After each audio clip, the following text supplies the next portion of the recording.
So what I'd like to do is just introduce you to a way of how to construct an argument. And I'm doing this because I'm going to tell you what we're going to do today. And I'm going to put a video together for this at some point this week, but you can have an idea of what it is now. This is what I do. I don't start like this because it doesn't normally happen right at the beginning, but if I'm doing a lecture, or if I'm writing an article, writing a blog post, whatever it is, if I'm giving a presentation, to me, one of the really important things is that it has to have a good story, right? That's the thing that's going to hook your reader in.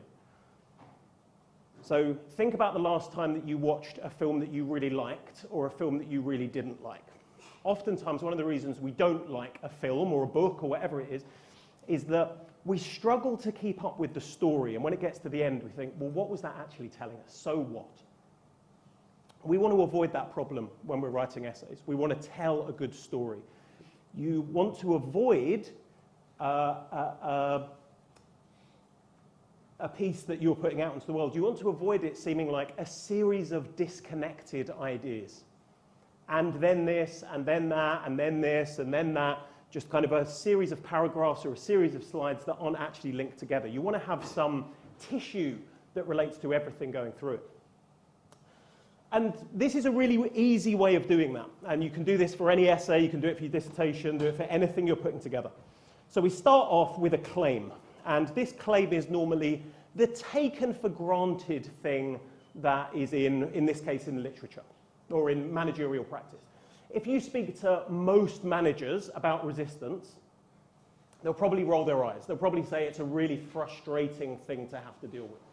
So our claim to start with is that resistance is bad, essentially.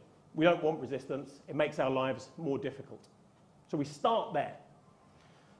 But that's not really a good story yet. There's no tension in there. There's no discussion to be had. That would be me just telling you a couple of ideas about why resistance is bad. You don't really learn much from that, and you certainly won't remember it. So then we want to introduce however. And however is a counterclaim. This is when you introduce some tension.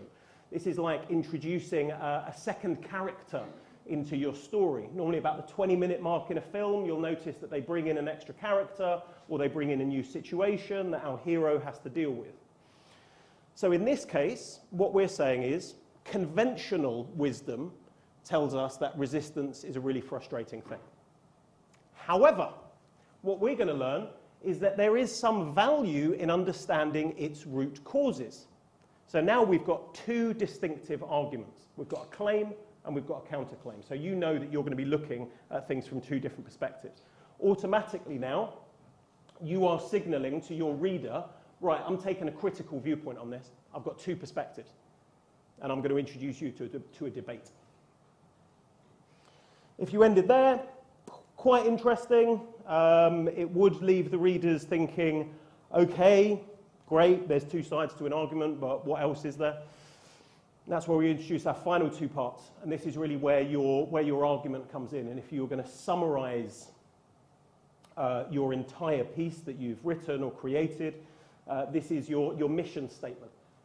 This is where you are resolving both the claim and the counterclaim. This is where you're coming to some sort of reasoned conclusion. So what we're going to say here is that by the end of this lecture, the main thrust is going to be that managers need to have a keen interest in the psychology of resistance. So managers need to understand resistance to know how to deal with it. And then finally, in the therefore and the so that go together, they need to have an understanding of resistance so that they can contextually manage it, and that this will increase the likelihood of change being adopted. So if you put all those things together, pretty simple, claim, however, therefore, so that, you can do it for anything you like. And if you don't have one of those things, chances are your story's not going to be as good. Because if you don't have your initial claim, then you've got nothing to talk about. If you don't have your however, then you don't have your critical thinking. And if you don't have your therefore and your so that, then the reader will be left wondering, why? What are you doing? So with your essays, construct this. As I say, you won't get it at the start, because at the start you're still just trying to work out what it is that you're talking about.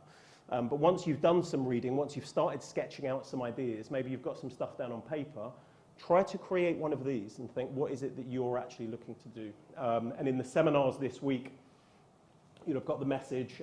We've shifted around the seminars so we can do another coursework support session. We'll spend some time with this, or you will spend some time with this and thinking about what is the story that you are trying to tell about innovation and change management. Don't just tell us what an organization's done. Tell us a story about what they've done, about what the problematics of it are, and why this is ultimately important. So this is something that I would just recommend. For me, it's a really quick, really easy way of just checking, have I actually got something to say here? If I don't have that, and I've given plenty of lectures before that don't have that, and they don't feel very good. Feel disconnected, feels like I'm just saying stuff.